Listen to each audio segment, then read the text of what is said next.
Who's this? Mary Laidlaw. She's just finished a life term. She killed her husband with an axe. Used to tell stories about her. Bloody Mary would get us if we were bad. Can you open the door, please? I tried phoning ahead, but your Line's dead.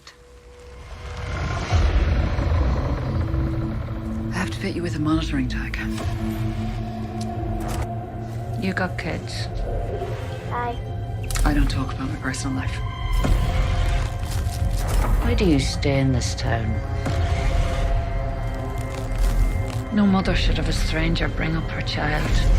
That's not right. Look! Mary Laidlaw just went off property. She comes back. 2 kids vanish. Leon! Leon!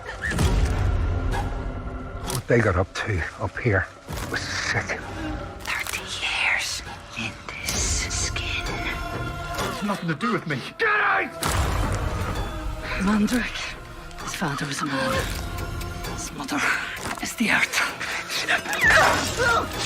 Put it down!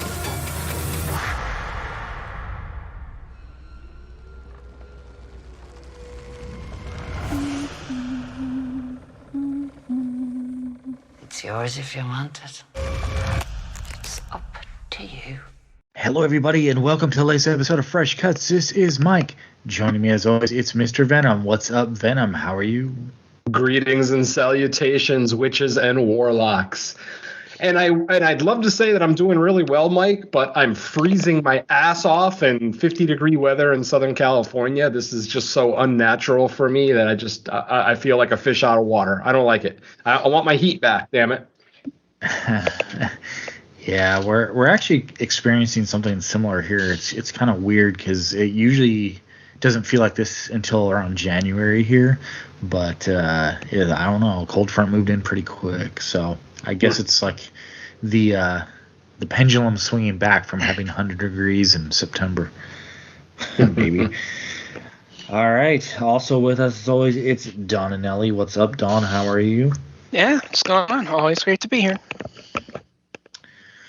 All right. Well, let's see if it's great to be here tonight because we are covering VOD, week off from the theater again. So we decided to pick the movie that just landed on Shudder, I think a week or so ago, and that would be Mandrake. And when I was looking this up, there's some other movies with a similar name.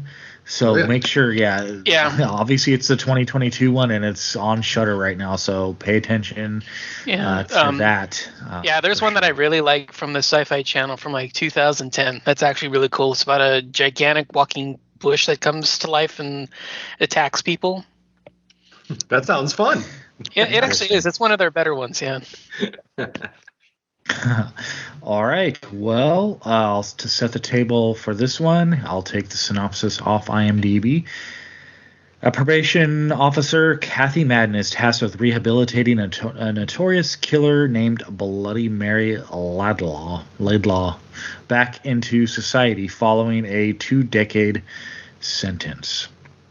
All right. So we will start with our general thoughts on Mandrake with Venom. What did you think of Mandrake?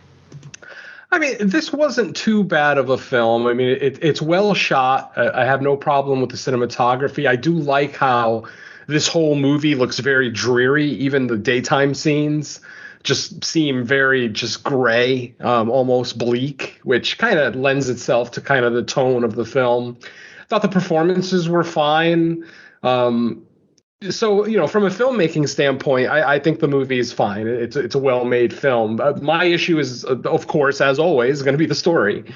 I feel like this is a very incomplete story. Like I've seen, as we've already discussed, there are multiple movies, that kind of deal with the Mandrake route and things like that. And a lot of them are just so much more fleshed out. Whereas this one, you kind of get a taste of what's going on, but they definitely keep everything close to the hip.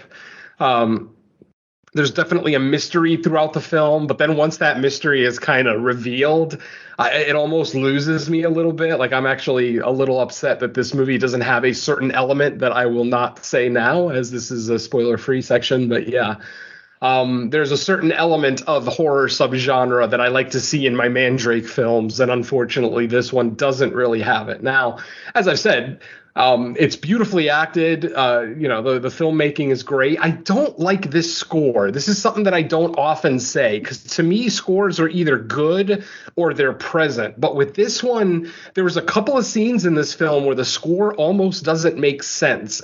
On top of the fact that there's a couple of scenes where I thought the score was too loud. Like in the very first scene where Kathy and Bloody Mary meet, there's music playing that doesn't really seem appropriate for what's happening, for the type of conversation that they're having. And then it's too loud too, which is kind of odd. This is a kind of an odd choice for the audio mix. And I am an audio engineer, so I mean, I may notice things that, normal movie viewers may not. So take that with a grain of salt.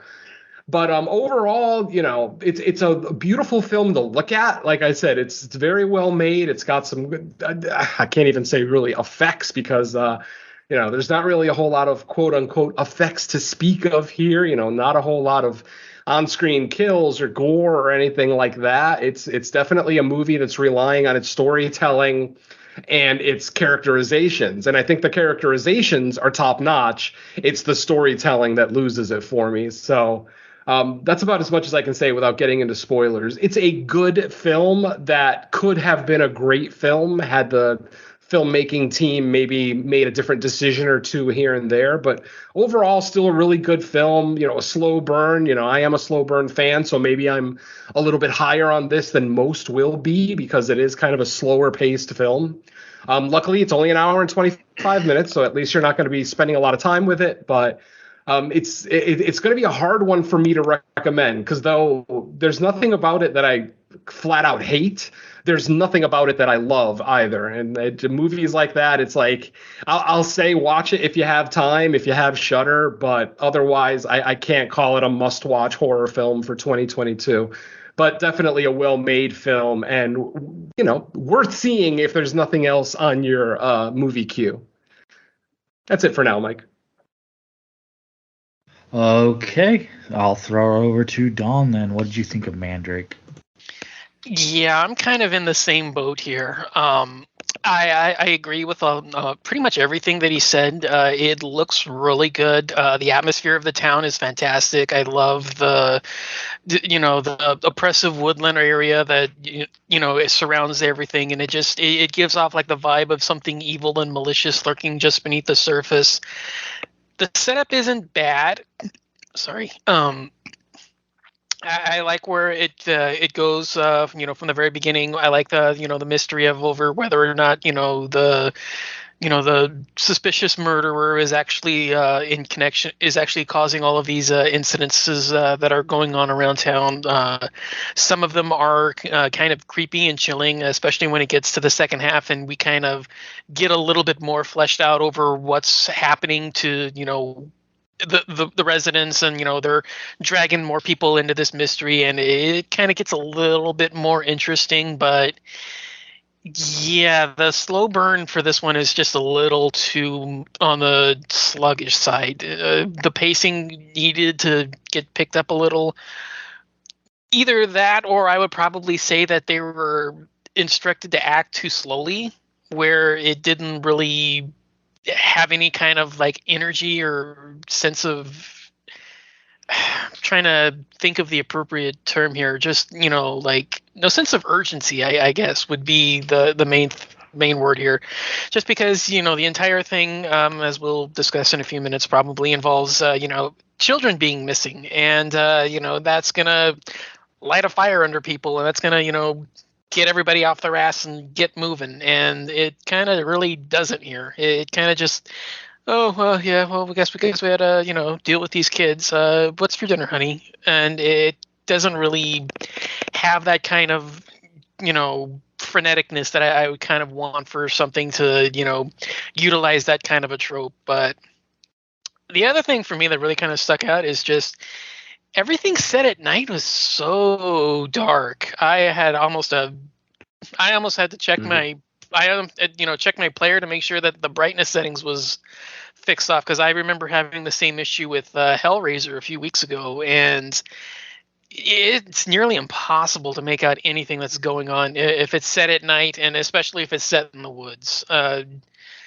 There's just like almost no lighting at all at anything that takes place in those settings, and it's really difficult to try to follow along because you're watching people act sluggishly in something that you can't tell what's happening, and it doesn't really bode very well for immersion's sake. But overall, it's not a bad one. I would probably even also just before I get any further, I would probably have a better ending, because this thing's ending is just I don't want to talk about it because we're not there yet, but this ending is probably one of the weakest and underwhelming entries of the entire year. But I probably like it a little bit more if it was a little zippy and they fixed the ending, but it's not a terrible watch. I've seen far worse this year. We've covered far worse than this.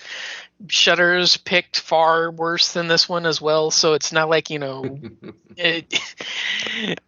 not just them, but it's not a pressing watch, especially at this time of the year when I can see a lot of us are trying to finalize our lists and get our countdowns ready for 2022. I can't see this making many people's lists.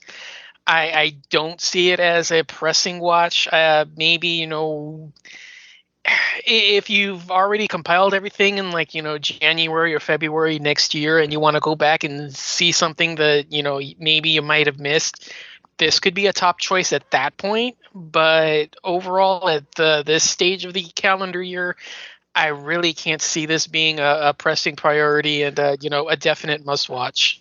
Mm-hmm. Okay. So yeah, I'm also just gonna say that I felt it was a pretty middle of the road movie. I actually thought the setup was pretty good. I like the idea of reintroducing someone into society that has like a nefarious past, and as we kind of learn more about their past, it starts to catch up with them as far as they're re-getting into some of the stuff that supposedly was out there. I like the fact that they're kind of mixing like legend and lore with like real life as far as the folklore goes. And I like how some of the stuff unfolds, but I don't know. I also felt it was like a little bit incomplete. It just kind of went. I'm trying to explain, like, how can I'm finding even like a difficulty explaining like what my problems were with the story specifically. I just felt that there wasn't a ton of story here. I felt like they set something up good in the first act, and just it didn't seem like it progressed very much from there. And I also agree with Dawn, the ending, like, I kind of think I might know what they were going for at the ending, but even that, it just felt like we don't need one of these like just cut to black randomly after like just seeing something really quick. I don't know. It didn't seem like we needed that. We could have gotten a little more there. And I don't know, man. I think a promising setup just didn't lead to much. And I tend to like these folklore movies, especially like Nordic or Nordic adjacent, I guess, because this is Irish, right? I think. Mm-hmm. Yeah. Yeah. And I always don't necessarily know a ton about like folklores from all these countries, but I'm always down for it. They're always interesting. But it's funny because the what was that movie? God, I can't even remember the movie anymore. Was it Cub? I can't remember, from earlier this year that you guys didn't like and I did like. With Kerry Russell in it. Antlers? The name of it, but Antlers, that was it. That was it's funny year. because I wonder if it's throwing us off. Was it last year? Damn, yeah. I can't. Yeah, I guess we're already in November, so it feels like so long. Um, Antlers almost did like the stark opposite, which was like, we're going to introduce a character just to give exposition on like what's going on, where this movie was like, we're going to give you a few crumbs, but hopefully you're already kind of familiar with a Mandrake mythology and folklore. Yeah, good luck. So hopefully, Yeah. hopefully you are, and hopefully it makes sense. And That was going to be something that I brought up at when we got to spoilers. I mean, since you're mentioning it now, I can feel a little safer. But yeah, there's like almost no explanation. Like, this is a lived-in world that we're just following along and catching. We're just introduced into this universe at this specific point in time, and there's like no catch up to it.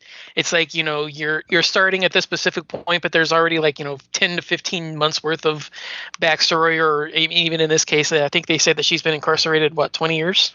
Mhm.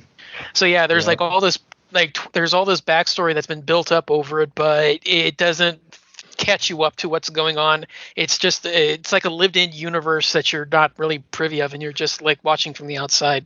I was going to bring that up because I thought that was kind of like a spoiler for what's going to happen, but I mean, since you bring it up. Yeah, it's valid. I mean, you're going to call the movie Mandrake and then actually show us a Mandrake route in the movie, but not tell us what you're doing. I mean, we get a vague idea, but yeah, if you've never heard of a Mandrake before, I think you're going to be a little lost with this one. Yeah, because I actually rewound the movie. So I think one of you guys already mentioned it. It's only 85 minutes, so it is one that like if you have to rewatch it in a pinch, you might be able to. So I actually was like halfway through the third act, and I felt like I was a little uneasy with like how much understanding I had specifically about the folklore. So I actually rewound it. And almost watched like the second and third act all like a second time immediately, because there's a scene involving something like that, and I was like, what am I seeing here exactly? Like I kind of understand what the antagonists are making the person do, but I don't exactly know why. And I watched it a second time, and it doesn't give much insight. But then I went and like looked stuff up afterwards, and that helped. But I'm just like, well, the movie could have done a little something to, even just during that scene, give a little exposition of like, you're gonna do this, and it's gonna, the purpose is this, and you don't need like the whole, a ton of dialogue, but just a little bit, and then it would have gone a long way there.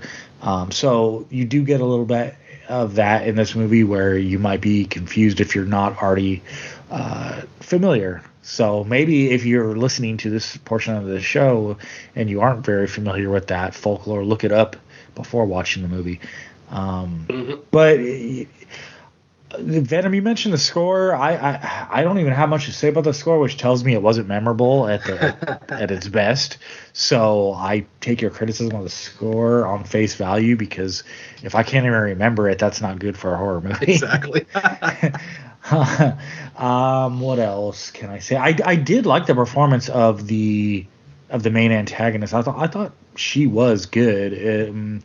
It's just the material she was given with it. I think you guys are both right. Everything feels a little incomplete. And I know, we've been champions of like 90-minute and under movies this year, but like make this go from 85 to 90 or 95 and give us just that little bit of info. Added maybe a little extension on the end, and it probably would have brought it up a little bit. So, yeah, I'll just say, to cap off general thoughts, middle of the road movie. I mean, if you're into like Nordic folklore, just in general, all the different things that it has to offer, all the different things you usually don't get from like American films, because we don't have those that same mythology here, I would still say check it out. And it is on Shudder, easy to throw on. Just you're probably looking at a middle of the road type movie. Yeah, I'd probably say maybe even slightly above middle of the road. Like I said, the performance, I think both female leads do a great job. I'm going to say that the ex-husband was a little flat throughout the film, so his performance was just kind of there. I thought the kids, what few kids were in the movie, did a pretty good job with what they were doing.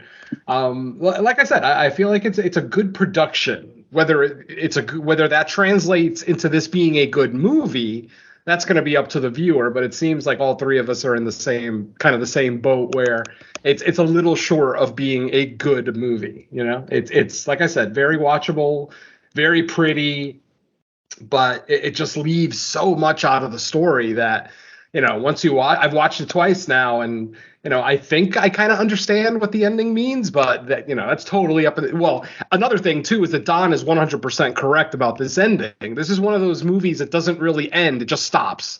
Like, it felt like there was more, at least another 5 minutes of story just to give us a little something, on top of the fact that they leave all these dangling plot points throughout the movie just alone. Like, early on, we get a shot of the kid having an asthma attack, and then later on sleeping in what looks like one of those sleep apnea masks, those CPAP masks.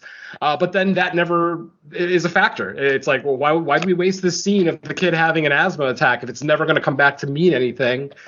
Something about Kathy's physiology that the witch, quote unquote, fixes for her, that doesn't turn into anything. Like, once we get into the spoiler section and I talk about what that thing is, I mean, that's something that a woman with this affliction would probably kill for that opportunity, but then it just gets left alone. Like, we get no payoff, no like 6 months later type scene or whatever. It's like, nah. We do get an epitaph in the film that obviously takes place a few months after the end of the action, because there is a baby now in the picture that wasn't there before. But I don't know. It just doesn't feel like there's any real growth. The character arcs are just like, I don't see any arcs in this movie at all. Kathy is pretty much the same person she is at the end that she was at the beginning. Maybe she has a little bit more appreciation for her son, but that's about it. And then same thing with our witch. There's no character arc there. She's a piece of shit at the beginning. She's a piece of shit at the end.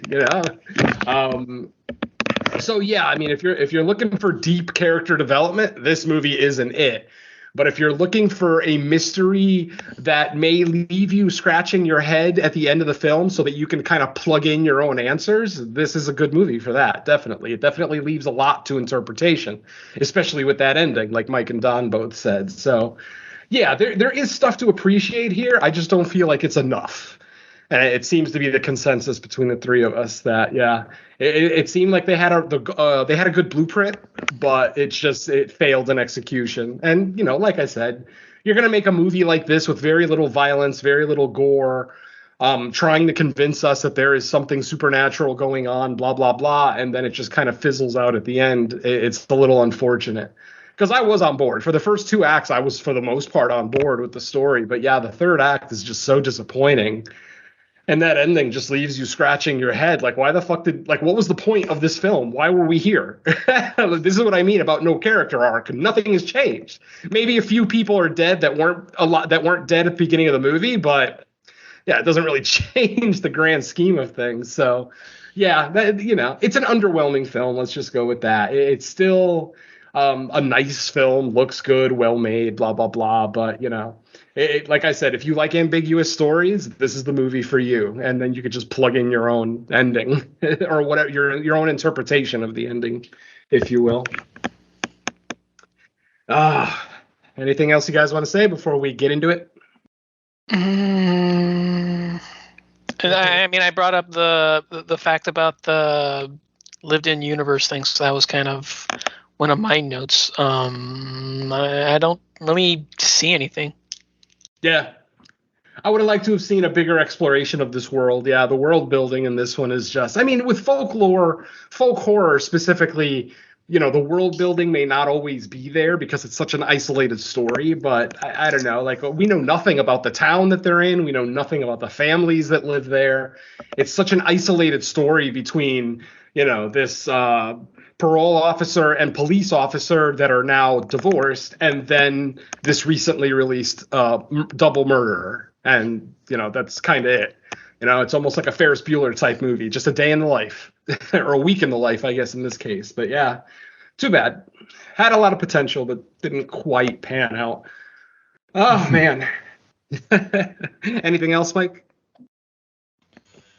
Not really that I can't say like without spoilers, so I Cool. think I'm good on general thoughts. All right, this won't be much of a walkthrough. This is going to be pretty damn quick. But let me give you a history lesson just in case, if any of you are still with us and are not going to watch the movie and are interested in what a mandrake is. Yes, despite what you've seen on Harry Potter and Pan's Labyrinth, a mandrake is an actual thing, a real-world plant. And what it is a Mediterranean plant of the nightshade family with white or purple flowers and large yellow berries. Anyone who knows nightshade, of course, is poison, which makes the mandrake poison. If you consume the mandrake, it is poison. But the mandrake is not meant to be consumed. So let me tell you its use in mythology. In mythology, the mandrake plant the first mandrake plant grew from the blood and semen of the hanged man. Now, there's a story from Nordic mythology of a criminal that was hung and cut multiple times. He died hanging on the noose. Apparently his piss, his shit, his semen, his blood all dripped into the ground. This story is very close to the Golgothan, the shit demon from, the Bible. And of course, Kevin Smith's Dogma. But in this case, the hanged man's blood, semen, even the fat dripping off its body, all pretty much consolidates under the ground, and it turns into a mandrake root. And if anyone has never seen a mandrake root, it basically looks like a fat carrot. Many people say it looks like a human child. It has the similar kind of characteristics of a human child. It looks like a baby, like an infant, basically. Obviously, as I've mentioned, if you've seen Harry Potter, if you've seen Pan's Labyrinth, then you've seen the kind of supernatural usage of the mandrake. It's usually meant for healing. In Harry Potter, I think they use it to create healing potions. In Pan's Labyrinth, it's meant to heal the mother, Ophelia's mother, who's very sick. But of course, the evil stepdad takes the mandrake root away before it could take effect, blah, blah, blah, blah, blah. It seems like they're using it pretty much the same way here. We're never given the exact explanation, but it does seem like it's being used here as a healing potion, as we'll get into right now. So to start our movie, as I mentioned earlier, we are introduced to Kathy. She is a parole officer, probation officer, whatever you want to go with, and she is visiting one of her a guy named Paul, someone that actually, when you watch the movie the first time, we don't even know that she's a parole officer. I mean, this could be an ex-boyfriend. This could be her son. I mean, literally, maybe she had a kid really early and she's yelling at her teenage son. But basically, she shows up. She starts yelling at this guy named Paul, who's sitting around behind a gas station having beers with his friends. And, she's basically telling him, because he lost his job, that's what it was, or he didn't go to his job. Obviously, when criminals are released from prison, they are placed in employment situations that they must complete, otherwise run the risk of being sent back to prison. So obviously, this guy, Paul, stopped going into work. During this opening scene, there's an altercation between one of Paul's friends, which just completely blows my mind. Because like I said, watching it the first time and you don't know that she's a parole officer, not that it makes it any better, but yeah, out of nowhere, this guy just starts shit with this woman, calls her a cunt, tells her you're not even supposed to be on this property, get out of here, and then literally attacks her. Literally gets up, pushes her on the ground, straddles her, looks like he's about to start some ground and pound shit. Luckily, Paul interjects, and even more luckily, Kathy has mace on her, which, of course, she sprays on his eyes. Later in the film, we then find out that she's a parole officer, probation officer, whatever.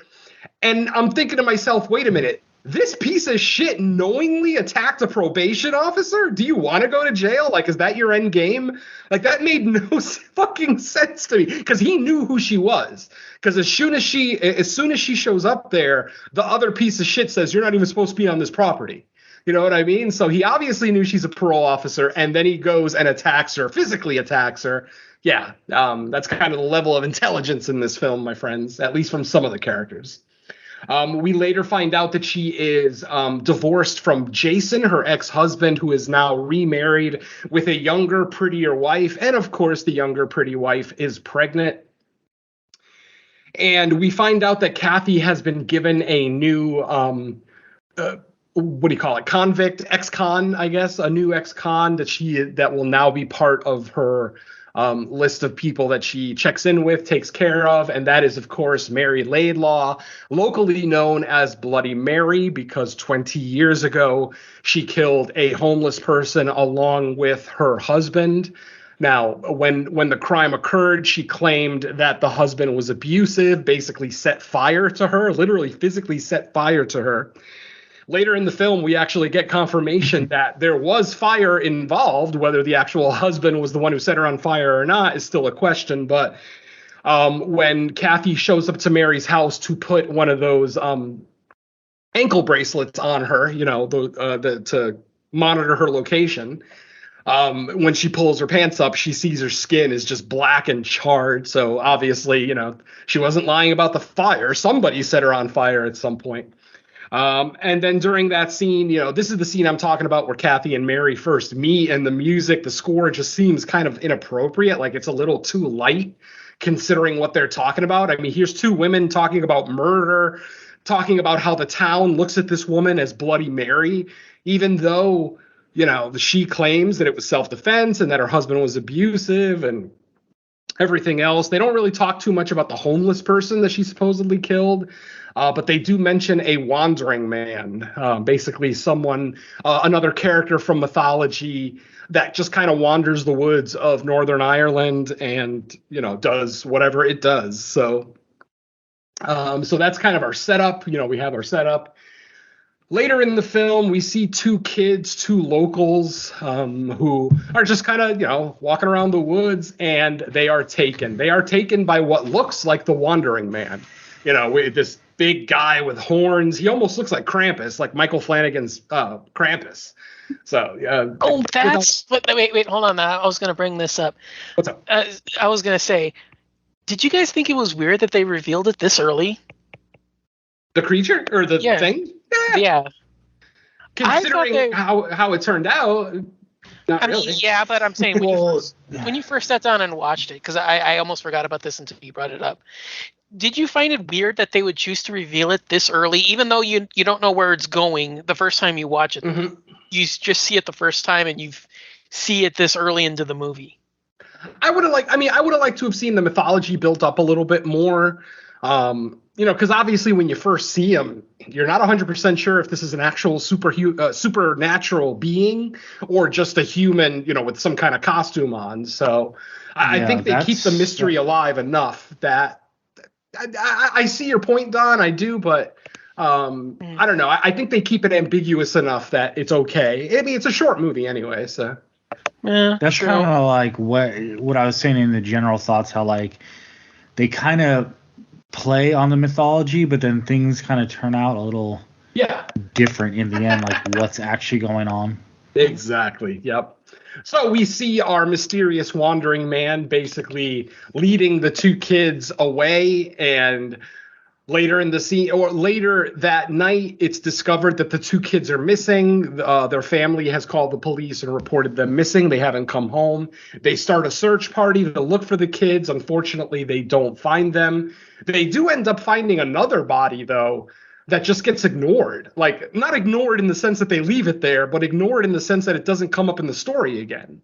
Like, am I wrong? Did they not mention that body? Because they found like an adult body while they were looking for the kids, but it wasn't the kids. And they just leave it alone. Yeah, I remember thinking that too. Like, okay, there's remains and they're kind of just over it, I guess. Yeah, exactly. Like, I mean, they do. Obviously, they court off the area. It's a dead body and they're police, so they obviously got to do something about it. But it doesn't look, at least immediately, like it's related to Bloody Mary and the Wandering Man. But again, we don't find out anything about an investigation, what the body was, who it was, blah, blah, blah. So, yeah, just another dangling plot point that they kind of leave for us there. Well, don't they also later on, I can't remember if this is directly after that or just before, but don't they say that it takes like that there's the potential for like 30, 40-year-old bodies to have just been like discovered? Absolutely. In the bog, absolutely. Yeah, that's what I'm saying is that I don't remember where they brought that up, but that to me that was kind of like one of those, that's just been there. I mean, I guess. I wish they were a little bit more obvious about that. Yeah, I agree. It could be a little bit more obvious, but just as soon as that came up, and I think I just tied it together to, oh, that's just been there. Yep, exactly. Well, that makes sense because, like, at least for like the first and maybe some of the second act, they're still kind of playing around with the fact that, you know, she's out of jail after 20 years. So was she like a woman wrong that got caught up in something, or is she actually sinister for real, or what's going on? So maybe that's why they kind of just said, oh, it's unrelated, like just to keep that air of suspicion alive. Valid. Yeah, absolutely. All right, so after our wandering man takes these kids away, we later find out that they are actually in the basement of Bloody Mary. Yes, Bloody Mary has not changed her ways. She's right back at doing what she was doing before. I don't know if there were ever any accusations of missing children, but obviously that's always the fear. You know, you think, you know, the general public thinks they have a witch in their midst in the woods, and obviously they want to protect their children from that. And lo and behold, the town was right, because Mary basically, and then this is the part of the movie that, one of the parts of the movie that really bothers me. The reveal that the Wandering Man isn't supernatural, that it's just her son, her 20-something-year-old son that was taken away from her when she went to jail, is so nonchalant. Like, literally, he's standing there all menacing, and potentially it could still be something dark and, you know, fantastical in some way. But then he just nonchalantly takes off his mask and just does what his mother tells him to do. And I'm like, really? That's our fucking reveal? That could have been done a lot better, in my opinion. I don't know. What'd you guys think? Well, is the Wandering Man actually just kind of like an add-on for this specific story? Like, that actually has nothing to do with the Mandrake stuff? And that, absolutely. Yeah, I mean, she's the one who brought up the Wandering Man when she was first. Yeah, exactly. Because I think, like, I think on a first watch, because that's another reason I kind of like rewound it, because I was like, okay, I kind of understand the Mandrake stuff, but like, what is this Wandering Man's? How does this factor in? And then especially once it turns out to be a son, it makes sense for the story, but for like the mythology, I'm like, wait, is this Wandering Man thing all unrelated? So I think people might find it convoluted only because the Wandering Man specifically feels added on.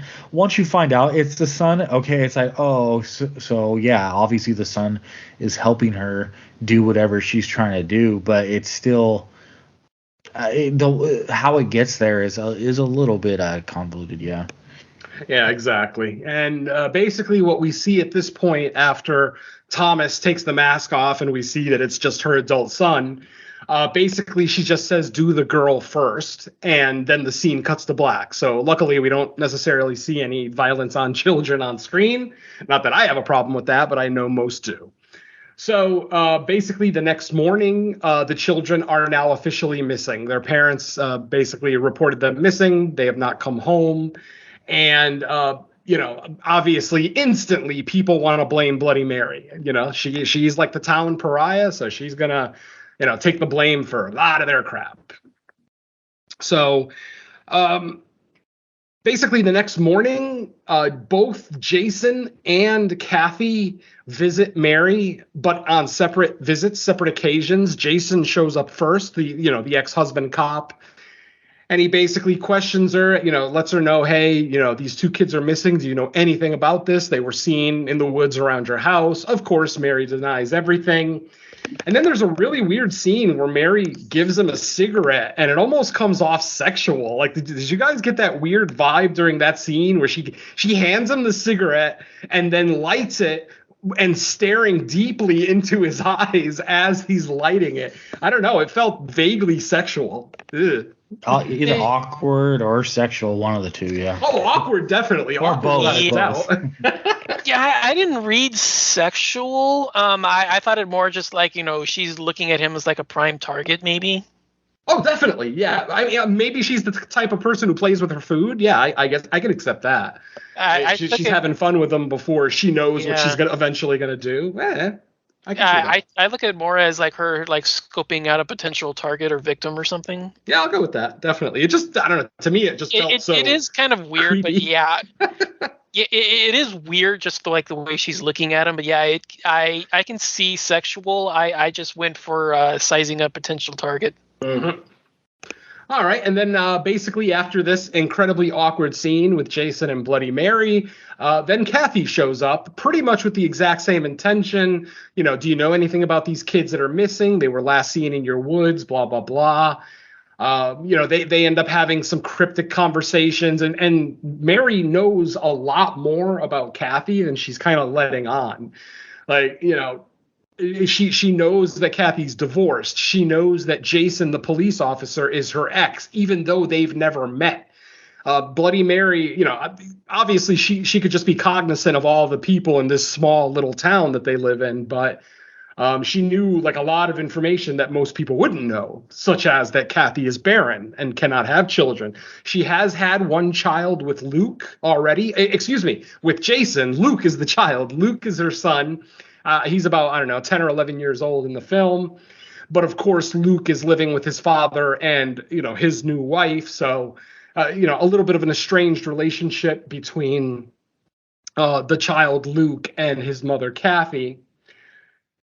And I don't know, man. It just from there, somehow at one point in the film, Kathy is taken down by the wandering man, who at this point we now know is Thomas. He's back in his outfit, but we see him kind of sneak up behind Kathy while Kathy's trying to talk to Mary. And basically the screen just goes black. And then when the screen comes back, Mary is tied up in, excuse me, not Mary, Kathy is tied up in Mary's basement. Mary starts, you know, getting cryptic with her speech, talking about 30 years in this skin and blah, blah, blah. And, you know, she's talking about wanting new skin, whatever the hell that means. That, I mean, that storyline almost sounds a little bit better than what we ended up getting. I would have loved to have seen Mary harvesting skin from children. That might have been interesting. But instead, what we get is a very odd scene where they basically lock up Kathy. Well, not lock her up, but they chain her up almost like a dog. They put a collar around her and a chain, and they take her out to the woods. And what they end up doing is they throw Kathy into a bog. There's almost like a pit that's all muddy and boggy. They throw her in there and they tell her to look for something, you know, start digging through the mud and look for something. They don't tell her specifically what, of course, but, you know, she's digging through there. And then finally she sees something that looks slightly familiar to those of us in the know. She pulls it out of the ground, and that is a mandrake. Yes, like I said, it's the tuber root that looks a lot like a human infant, like a newborn. She pulls it out of the ground, gives it to the witch, and then, you know, she's dragged back to Mary's house. Back at the house, we see Mary perform a ritual on the mandrake. And some of the things that we go ahead. Just a comment on that scene in the mud. Now, I think this is an interesting point, or an example, I mean, of a scene that, like, I liked this scene, but if you're not familiar with, like, how a mandrake root works and all this, especially like the screaming part, because when she's like, oh, you might be hearing scream, this is to block the screaming, and she's like, what? Well, what's supposed to be screaming? What are we talking about here? Yeah, I think the line, she says something along the lines of, if you can't hear it, it can't kill you. Yeah, exactly. And it's like, if she can't hear what? Like, what's going on? Now, obviously, if you're familiar with the lore, then you know exactly what she's talking about. Now, I like the look of the scene. I thought it was, you know, creepy that she's out there chained up on her own in dreary conditions, like digging through the mud for something. But it's still like, man, if you're not really familiar with what's going on, you're probably just sitting there going, what am I seeing here? What is it exactly that's going on? Exactly. Very true. And this whole scene with, you know, Mary putting that stuff in Kathy's ears so that she can't hear the mandrake harkens back to the cold open, which I completely skipped over. But there's not really much there. Basically, the cold open of this film is we see a guy mysteriously chained up, and he's in that same pit that we see Kathy in later. He's also digging through the mud, but then suddenly he hears a screech and just passes out and dies. And then we see something drag his body off screen because he's also in a chain and a collar. And that's it. Like, the opening scene is so ambiguous on first watch, you just have no fucking idea what you're watching. Again, if you know what a Mandrake is going into this movie, then maybe you're clued in a little bit more, but otherwise you're just going to be very confused. So anyway, after Kathy finds the Mandrake and gives it to Mary, they end up going back to Bloody Mary's place, where Mary then starts to perform a procedure on the Mandrake. We see her basically cut the Mandrake open lengthwise. By the way, the entire time this Mandrake is moving, which I thought would lend to like a supernatural element in the film. This is the element I'm talking about in the spoiler-free section that I mentioned that I was disappointed about. Every Mandrake movie I've ever seen has a very distinct supernatural element to it. I mean, hell, the fact that there's a plant that looks like a human baby that can heal people, I mean, that's pretty fucking supernatural. But this one, like I said, completely ignores it. We don't really get a lot of the magic and supernatural elements of it. We basically see Bloody Mary split the Mandrake open lengthwise with a knife.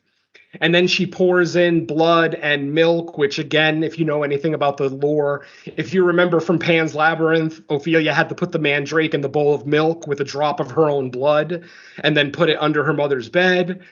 And then, in Harry Potter, they don't get that gross with it. They just kind of show them harvesting the Mandrake. But the scream in Harry Potter is the one that I'll give it the credit for, because the Mandrake is supposed to be a screaming, entity. When you pull it, basically when it's in the dirt, in the ground, it's silent. It's basically asleep. As soon as you pull it out of its soil, it just starts screaming. So I will give Harry Potter credit for that one. They got that one right for you Harry Potter fans out there who saw that. I forget which Harry Potter movie that was that had the Mandrake. But yeah, that was actually a pretty fucking cool scene. All right, so from there, as I said, we see her performing some kind of things to the Mandrake, covering it in blood, covering it in milk. Then she harvests all the liquid that comes out of the Mandrake and she puts it into a jar. Earlier in the film, we saw her give a spoonful to each of the children, which, pretty much immobilized them, knocked them out, which made it easier for Thomas and Bloody Mary to harvest the blood of the children. Because I forgot to mention, when they find the children's bodies, both of their throats are slit. And there's no other damage to the bodies whatsoever. So obviously they were harvested for blood. They had their throats slit because the bodies are clean too. Like, there's no blood on them. Their throats are slit ear to ear, but there's not a drop of blood anywhere. So obviously their blood was harvested, along with the liquids from the Mandrake and what Bloody Mary claims, as most witches do with the Mandrake, that it has healing abilities, that it'll be able to heal you. When Kathy was out collecting the Mandrake root, she stepped on a bear trap. So her leg was very, very, damaged and messed up. And basically that evening, after Bloody Mary does her procedure, her ritual with the Mandrake, she feeds something to Kathy and then tells her, tomorrow morning, your leg will be perfect and your insides will be fixed too, as in she will be able to have children again. This is the thing that kind of freaks me out, that we never hear about this again. Like, I honestly thought we were going to get some kind of not a post-credits scene necessarily, but like an epitaph to the film where we see Kathy maybe 6 months later and she's pregnant or something like that. Like some kind of payoff to show that the witch actually did for Kathy what she claims she did. But nope, she just kind of says that's what's going to happen. And the next morning, her leg is way more healed, to the point where Kathy can actually walk out of the house and run and everything else. But like I said, we never find out about her reproductive system. It's never even brought up again the rest of the movie. So another kind of disappointing plot line just left dangling. Where are we at this point? At this point, Kathy does kind of get out of the house, and she's running around the house. Thomas, the son, gives chase. He's basically chasing her through the woods. At this moment, Jason shows up once again to visit Bloody Mary. The ex-husband cop shows up again, once again, asking her if she knows anything about these kids, blah, blah, blah. She starts getting very cryptic with what she's telling him. And then basically one of the police officers who's been on the force for a very, very long time kind of shows up at Mary's house at the same time that Jason shows up. Jason tells this guy to get out of here. There's nothing that you can do here, blah, blah, blah. But then when Jason goes into the house to confront Mary, we actually see this police officer come back into the house and stab Jason in the side, basically bury a knife right into his kind of the side of his torso. Leaving the knife in there, too. So poor Jason is now walking around the house with a knife in his side. Eventually, he gets outside the house. He's able to catch up to Bloody Mary. And they have one final confrontation where Mary pulls the knife out of Jason's side and then slits his throat with it. Pulls his body aside and just leaves it there for someone to find the next day. Unfortunately, Kathy is right there. Basically, she witnesses the entire murder. She witnesses Bloody Mary kill her husband. But obviously, she is, worried about her own safety. So she doesn't let it be known that she's there. She doesn't scream or anything. She starts to run away. But then just complete dumb luck, she ends up running into Thomas dressed as the Wandering Man with her son, with Luke. And the reason that the Wandering Man has Luke is because in the scene previous to this, we see the stepmother, Jason's new young hot wife, taking Luke to the scene of where these two kids went missing. And literally this lady turns around to go grab some flowers out of the car and Luke is just gone, just totally gone. It's almost an impossibility that he could be gone and not make any noise whatsoever. And then, like I said, later in the scene, Kathy, just completely dumb luck, just runs into them. It's like, oh shit, the Wandering Man has my son. What the fuck? She ends up going to attack the Wandering Man, or Thomas, I should say. She ends up attacking him, beating him over the head with a log. Yes, she does drop her weapon and leave. God damn it. Luckily, in this film, there were not repercussions to her dropping her weapon and leaving, because as soon as she leaves the scene, here come the Duggars. And the Duggars are the family of the two kids that were recently killed. The mom, the dad, and then some of their close friends. They see Thomas dressed as the Wandering Man, and it just turns into mob justice at that point. They take him, they lynch him up in a tree. Somehow they lift him up. They didn't do the thing where they put him on a horse or put him on a stool and then kick the stool out from under him. They actually, hung him from the ground and then pulled him up manually. But somehow we still hear his neck break. I don't know what kind of fucking Irish magic that is, but there it is. So somehow Thomas is instantly killed by being hung. Mary eventually does find his body and, obviously freaks out that they took her son. At this point, I think she just ends up disappearing. We don't see Mary again until the end of the film. Kathy takes her son Luke, once she's freed from Thomas in the Wandering Man suit, and she just runs all the way home. She literally runs all the way back to her house. And, she's there with Luke, her son. They feel like they're safe, but then suddenly she turns around and there's the goddamn Mandrake root it might be a new Mandrake too, because it's back together in one piece. Remember, I said that she split the other one in half lengthwise.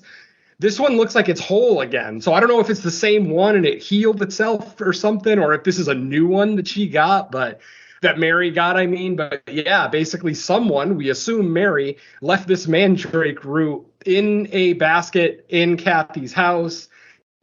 Kathy ends up running out of the house, running into Paul, the parole guy from the ex-con from the very opening scene where she, gets attacked by his friend.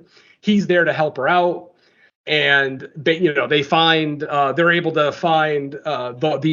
stepmom, Jason's new wife, to let her know that Jason was found dead. And then the movie just kind of ends there and goes to its epitaph. And the epitaph is basically a few months later. I forgot to mention that, or I might have mentioned it earlier, but I forgot to mention that the new young wife is pregnant. And so the epitaph scene, basically, it's a few months later because the baby is born. She's no longer pregnant. She's there with Luke. And she's there, holding the new baby while the stepmom and Luke are kind of sleeping there. And she just kind of stares into the darkness. And then what we see in our final scene of the film is we see Bloody Mary out in the woods. She's butt-ass naked, covered in dirt and blood and whatever else. And it seems like she's very much into another ritual, something different than what we've seen already in the film. She's, like I said, she's very much very similar to the ending of Robert Eggers' The Witch, where she's just around a campfire, butt naked, chanting, blah, blah, blah. Then she turns around, breaks the fourth wall, and looks directly into the camera, and then fade to black. And that is our movie, my friends. That is Mandrake 2022. It's a quick ride. Like I said, it's only an hour and 25 minutes. But unfortunately, it's just a very plot hole heavy movie in the sense that there's just so much ambiguity to the film that it's kind of leaves you scratching your head. Like I said, if you're familiar with the Mandrake and Irish lore in general, then maybe this movie will make a little bit more sense to you. But otherwise, I feel like this is a missed opportunity. As Mike and I have both said, we were on board for most of the first and second acts, but then it just kind of fizzles out in the end. And like I said, the ending, which isn't really an ending, it's like, yes, Kathy survives and is safe. Luke survives and is safe. The young stepmom. We see now that Kathy and the stepmom they actually have a relationship, like they're friendly. They're not, not that they were at each other's throats, but it was that passive aggressive kind of thing where, the ex-wife is with the new wife and you could tell that there's a little bit of jealousy there, but nothing overt. In this final scene, obviously, they're friendly again. And, Kathy's just kind of standing there, I should say, in the darkness, just kind of contemplating what's happened until we see that final scene with Bloody Mary's, which, like I said, that's totally up into the viewer's interpretation of what that means. I mean, it's showing us that Mary's still alive. Potentially, Mary could still come back and try to get revenge on Kathy. But who knows? So there you go, folks. Not a bad movie, just nothing memorable. So is the Mandrake root is fertility one of the known things that it's personally, I'm not sure. Like I said, healing was always the thing, just general healing. That's all I really know. Because in Pan's Labyrinth, they use it for healing or to try to heal Ophelia's mother. In Harry Potter, they mention how it's used for healing potions, things like that. So, I'm not as up to date on the Mandrake as I'd like to be, but I've always thought it was a cool looking thing.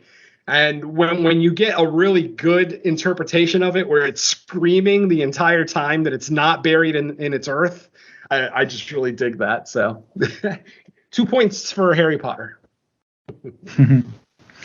Yeah. I don't really have much to add. It was a decent movie. I would say, if you're into kind of Nordic mythology mixed with a little bit of occultism, I guess, go ahead and check it out. That might serve you well and do enough for you. Definitely. And there's a lot of elements of this movie I skipped, obviously. I'm not going to go over every single little scene, but there's elements of there's a scene where the remainder of the potion that Mary is making, that she was saving for her son, gets spilled on the ground. And then we see this big lumbering giant literally on his knees crying like a baby because he's not going to be able to get the healing that Mary gave to Kathy. Mary gave it to Kathy as a test. I forgot to mention that throughout the film, that Mary wasn't sure if it would kill her or heal her, but she wanted to try it on Kathy first before she tried it on her son. What her son's affliction was, I have no idea, because he seemed fine physically. Maybe it was a mental thing, because he does come off as a little slow. Her son, the Wanderer. Yeah, exactly. What I got from it, and I saw I read a random review on it that kind of suggested the similar thing, was so because of everything that happened to her previously, her son got taken away, basically raised by other people before they reunited when she got out. So it's almost like, she wants like a son of her own that she can actually raise in her ways or whatever. So that was kind of behind her motivations, and maybe why she's not fully satisfied just being reunited with her now adult son. Yeah, I mean, she definitely has a violent reaction when she finds her son's body hanging from that tree, which, like I said, she doesn't really imply throughout the film. It's never implied throughout the film that she has this deep, loving relationship with her son. He comes off as a lackey throughout the movie. He's the one in the costume. He's the one that goes and harvests the kids and brings them to her for her to then do her ritual with the Mandrake root, blah, blah, blah. But right. I don't know. No, I'll buy that interpretation. Absolutely. Better than what I had. So yeah, Alrighty then. Well, maybe that's gonna do it for our discussion on Mandrake and this episode. But let's see if we have anything for the listeners to listen to outside of Fresh Cuts. Venom, I'll start with you. All right, so nothing really new since the last episode of Fresh Cuts. Episode 12 of Creature Comforts, is still the newest episode. We will be getting together this week to record Lucky episode 13, and we'll let you know what movie that is after that episode's been recorded. We also have the main show also scheduled to record this week. Fingers crossed for all of these to actually happen.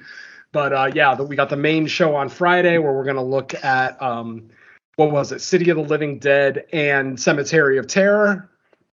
Those are, of course, Derek's picks, and they're great picks for Italian Horror Month. So, the theme is still there. What else we got? Episode 2 of Crystal Lake Gift Shop is still the latest one there. Obviously, we kind of took October off because of just everything else that horror podcasters do in October and horror fans in general. So, yeah, now that October is over, we should be able to get back to a more normal schedule. Hopefully, 2 episodes of the main show a month with 1 episode monthly of Creature Comforts and Crystal Lake Gift Shop. And that's about all I have. I don't have any guest spots to speak of, not until December with 12 Days of Chasemas. Unfortunately, I was invited to once again partake in Italian Horror Month on 22 shots of Moods and Horror. I've done that twice now, and it's something that I look forward to every November.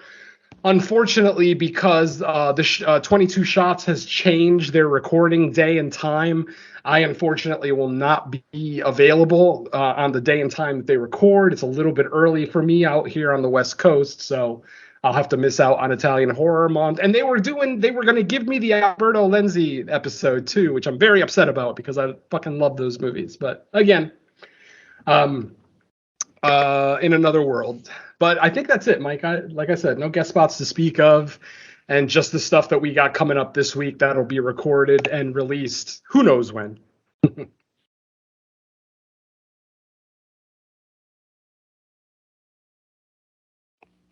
Okay. Yeah, the silence means I'm done speaking.